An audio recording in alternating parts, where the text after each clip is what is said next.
Esiet sveicināti tehnoloģiju portāls Zparks LV, lasītāji un skatītāji. Jūsu uzmanībai kārtējs video apskats, bet šoreiz tas nebūs mobilais telefons. Mēs beidzot esam dabūjuši kaut ko mazliet lielāku, un tas ir Acer Aspire klēpdators. Kā jau zinām, Acer ir diezgan pamatīgi sasparojies un ražo visādu plaša klāsta klēpdatoru piedāvājumu, sākot no pašiem vienkāršākiem netbookiem līdz pat arī diezgan pamatīgiem spēlmaņu klēpdatoriem. Nu, te mums būs tāds vidējs eksemplārs, bet kāpēc mēs viņam pievēršam pastiprinātu uzmanību? Šis ir klēpdators, kurš atbalsta 3D attēlu. Tātad gan jau, ka esat pamanījuši, ka kinoteātros tagad 3D filmas rāda zurrā, nu tagad jums ir iespējas arī savā klēpdatorā baudīt 3D attēlu. Tātad mēģināšu paskaidrot, kā tas principā darbojās. Tātad pēc skata klēpdatora ekrāns izskatās absolūti tā kā klasisks klēpdatora ekrāns. Mēs uz tā varam strādāt visas ierastās lietas, internets, office dokumenti, protams, arī spēlītas, visu, ko mums vajag klēpdatorā. Bet klēpdatoram līdz komplektācijā nāk šādas te brilles, kuras mums, ja mēs gribam baudīt to 3D attēlu, tad mums viņas jāliek uz acīm. Brilles, kā redzam, ir tādas kādas pēc jaunākiem, cik nu jaunākiem modas paraugiem, kā man te kolēģis saka, es mazliet atgādinātu Neo no Matrix, bet man nav tumša mata un melns metāls. Bet ne par to ir stāsts. Tā, kad uzliek brilles, tad mēs uzreiz varam redzēt, kad datora ekrāns, viņš tā kā no tādām smalkām līnijām sastāv.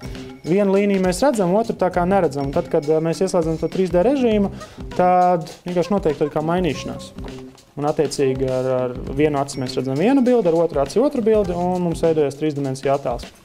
Šīs te komplektācijā līdzdotās brilles ir vienkāršas, vieglas. Es ceru, ka gadījumā, ja nepieciešamība, varēs tādas arī nopirkt atsevišķi, ja nu gadījumā šīs salūzīs.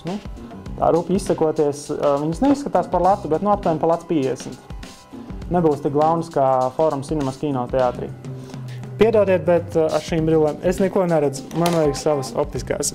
Šādam nolūkam te ir līdz dots šitāds brīnums, kuru mēs varam šādi te vienkārši, cik nu vienkārši, paņemt un uzkabināt virsū.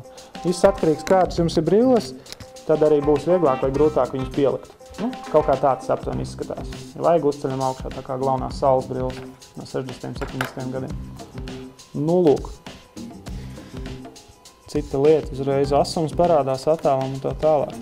No šādām te brillēm aktivizēt šajā polarizācijas režīmā no Office dokumentos internetā nebūtu jēgas strādāt īsti.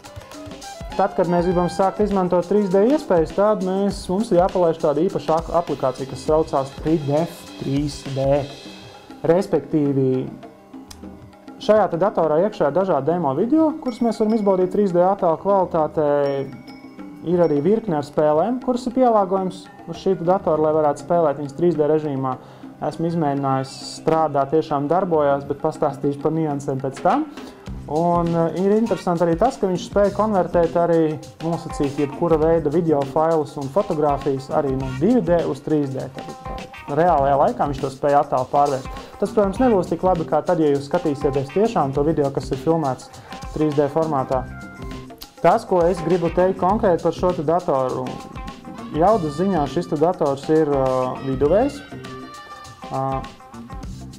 Spēlēt spēles mēs uz viņu varam tiešām, bet ir ļoti būtiski tas, ka, pieņemsim, es uzinstalēju aptuveni gadu vecu datorspēli uz viņu un palaidu viņu 3D režīmā. Un pie kā es nonācu, datora tehniskie resursi tiek lielākoties izmantoti, lai nodrošinātu šo 3D režīmu. Un, diemžēl, pat spēle īsti nav spēlējama.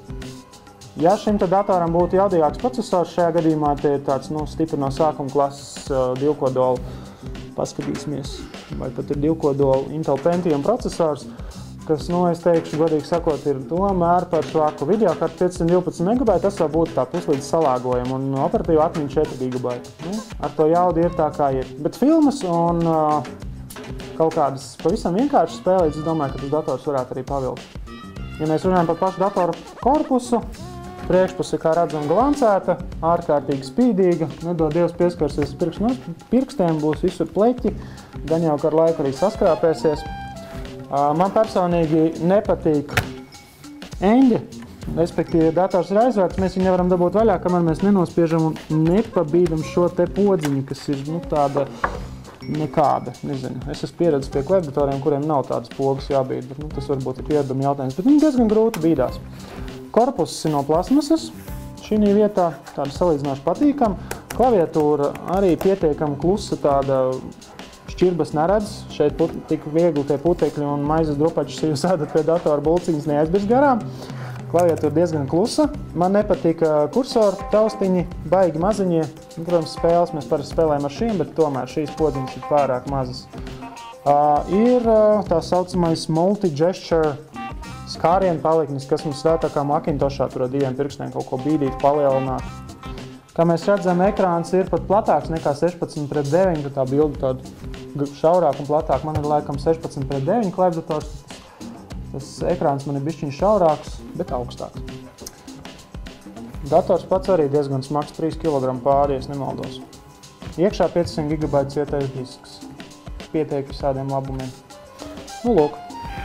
Tas, kas mums ir jādara, mums ir vienmēr tā mazliet jāpielāgo leņķis ekrānam, kā mēs paši sēžam, jāpameklē, kurā brīdī tas labākais attēls, un arī attālums jāparegulē.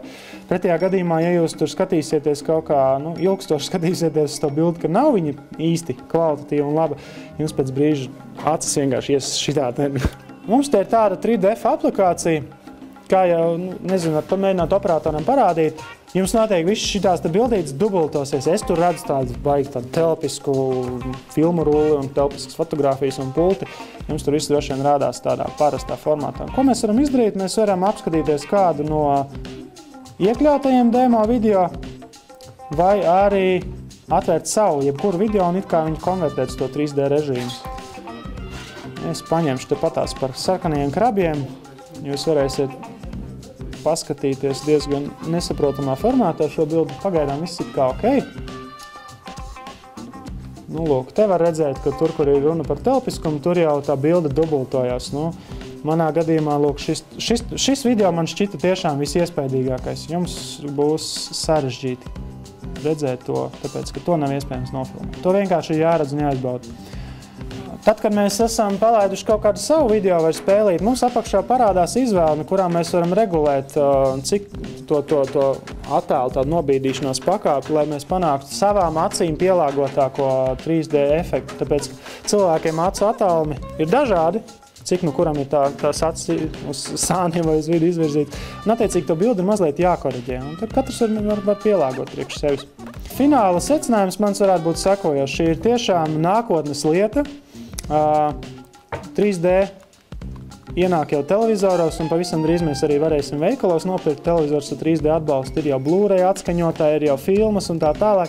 Tas viss tiešām rullēs uz nebēdu, un šeit mums ir iespēja būt vieniem no pirmajiem, kas arī savā klēpdatorā var izbaudīt tādu ekstru kā 3D filmas un tā tālāk. Galvenā problēma būs dabūt sakarīgu saturu priekš šīs lietas. Bet uz klēpdatoru to izskatīties ir forši. Ja vien šī konkrētā kaste, bet konkrētais klēpdators būtu jaudīgāks, mēs tiešām varētu arī spēlēt spēles normāli 3D režīmā. Bet, diemžēl, ar to jaudu ir tā, kā ir. Tā kā jāsamierinās vien ar filmām vai ar salīdzinoši vienkāršām un mazprasīgām datorspēlēm.